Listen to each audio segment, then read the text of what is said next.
Hey gang, today we're going to do the chords to the introduction and also the first verse of Steely Dan's Deacon Blues. It's really got some cool voicings in there, even though it's originally the keyboard that's playing most of that. Yeah, so it's a good one to add into your repertoire. If you're interested in the chord diagrams, you can click the link below. All right, so we're going to do I'm going to do a demo first, and then I will do the lesson. If you like this, go ahead and click the like button. And if you haven't yet subscribed, we'll see you in just a second with the demo and then the lesson.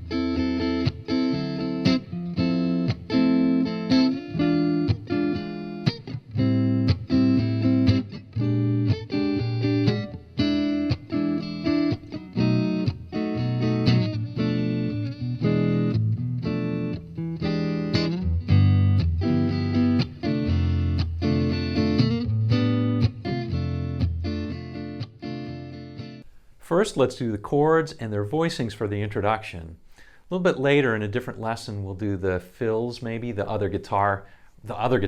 guitar that's playing in the introduction, and then the other guitar that's playing during the first verse. Very jazzy introduction. This, of course, it's taken from the keyboard chords. There is a guitar part, but we'll do that in a different lesson. So let's just go through the chord progression. I'm going to rely pretty heavily on the chord diagrams, which you can get by clicking on the link below. So let's go over the progression. I'll give you some color commentary where needed. Okay, here's the first part.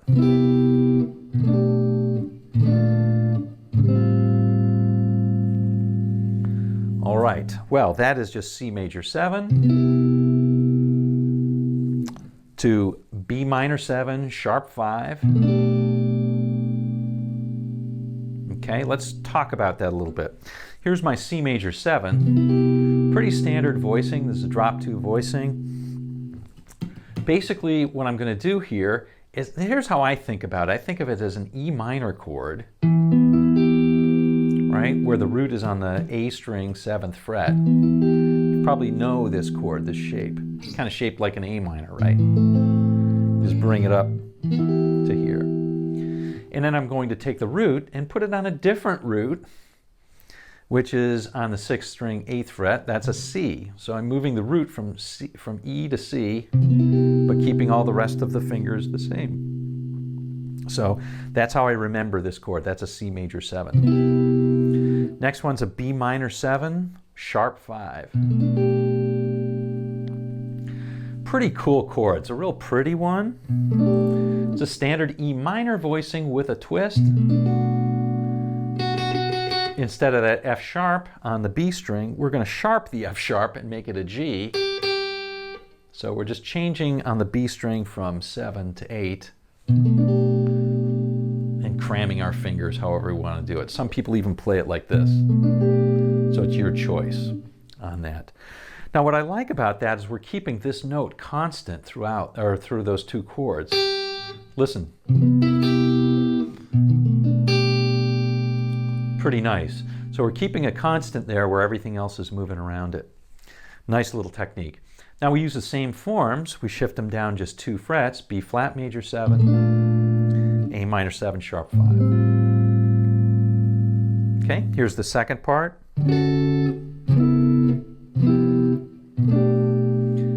Hey, guess what? That's exactly the same. We're just moving it up 2 frets. D major 7, B flat minor 7, sharp 5, C major 7, B minor 7, sharp 5.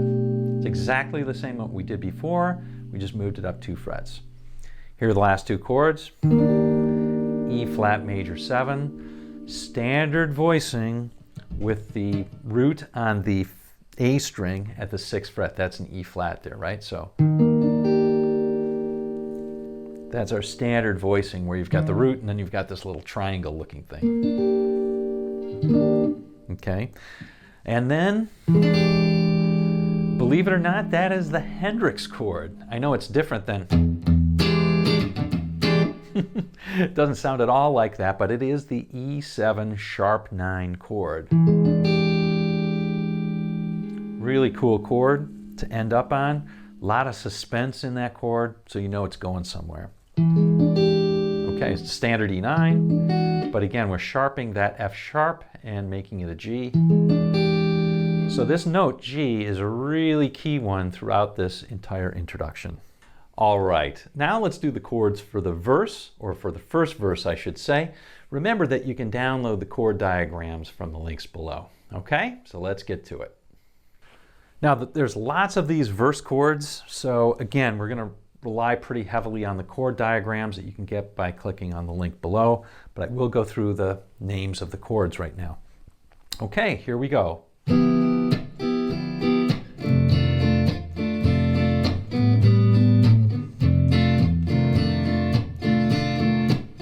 Okay, that part, pretty straightforward this. We're going to go G6 to F6 to a G with an A bass to an F6 again.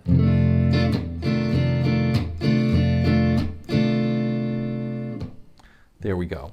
All right. Second part, very similar to the first.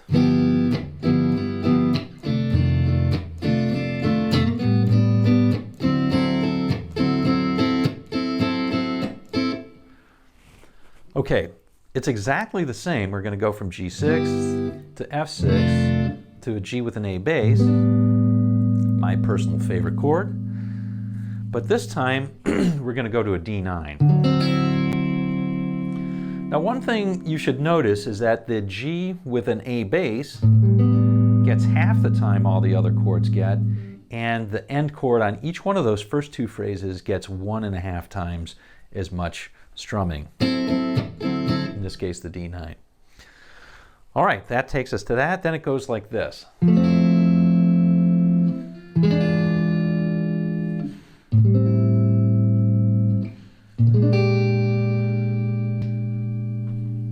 That is a cool, cool sequence. I love that. So we're starting out with an F major 7.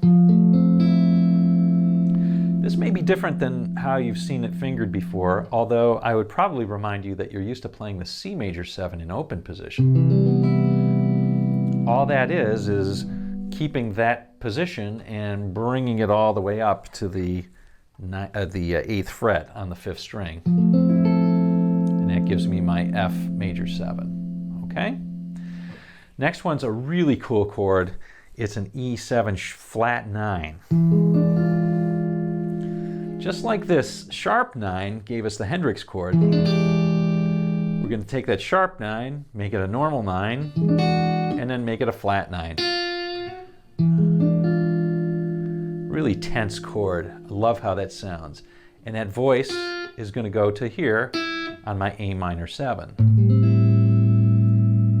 Right, so we've got F major 7, E7 flat 9, A minor 7, and now another cool chord, a B13. Sorry, B flat 13. All right, let's take it out. Last phrase is this, E7, it's the Ramblers.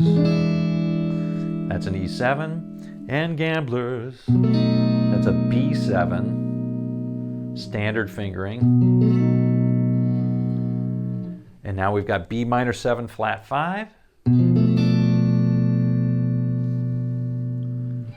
E7, B minor 7 flat 5, and now we've got our E7 sharp 9 again. Now you can play it normally, or you can play it down here.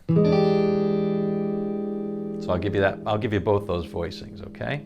So again, that end part is like this, the Ramblers and Gamblers.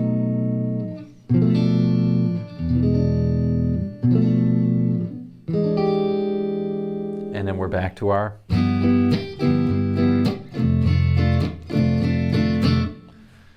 really an interesting sequence. A lot of good voicings to know there. And yeah, it's just a nice sounding progression. All right, gang, pretty cool voicings on this, don't you think? All right, well, I hope you enjoyed it. If you did, don't forget about the chord diagrams, and also don't forget to like and subscribe to the channel if you dug it, for lots and lots more. Okay, until next time, we will see you on down the road.